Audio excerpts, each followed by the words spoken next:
Bismillahirrahmanirrahim. Elhamdülillah ve salatu ve selamu ala Resulillah. Amma ba'du. Esselamu aleyküm ve rahmetullahi ve berekatuhu.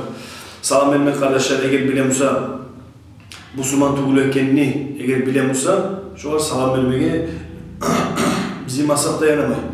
Başka masaklarda yaratan olar algan onu Peygamber Aleyhisselatü Vesselam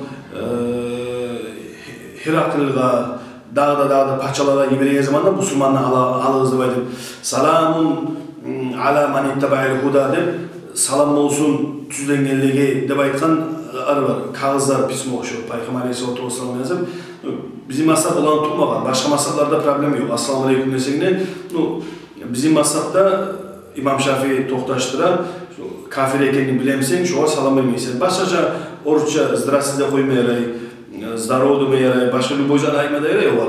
Ya da mesela salamla koymayarak, общий salam aleykum tugul. Salam desen общий salam alıq da şöyle zamanla ötü kalmayarak ama bilmeyi tur da veri koysan da Müslüman tugul adamla ona o dinine teyemiz atıyor, dinden çığa, kafir olayı da bir şey yok.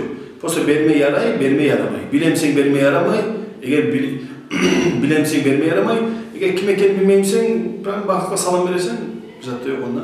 Hatta da 10 adam varsa 9'u Müslüman, birisi bir mesela dini yok adam mesela, birisi. Daha şu zamanda da Assalamu aleyküm de belirsen, şu sağa vermedim deyip yüreğine tutarsa şu 10. adamını Assalamu aleyküm sağa vermedim 9 adam siz gelip şu yüreğine de bizim asapta şöyle biraz ince tutkan şu yerini. Onun için dinden çıkarayınızlar yok onda. Posta vermeye yaray, vermeye yaramay. Şu yer tutula şunu. Bilmeyenden son başka barıkka yaray. Assalamu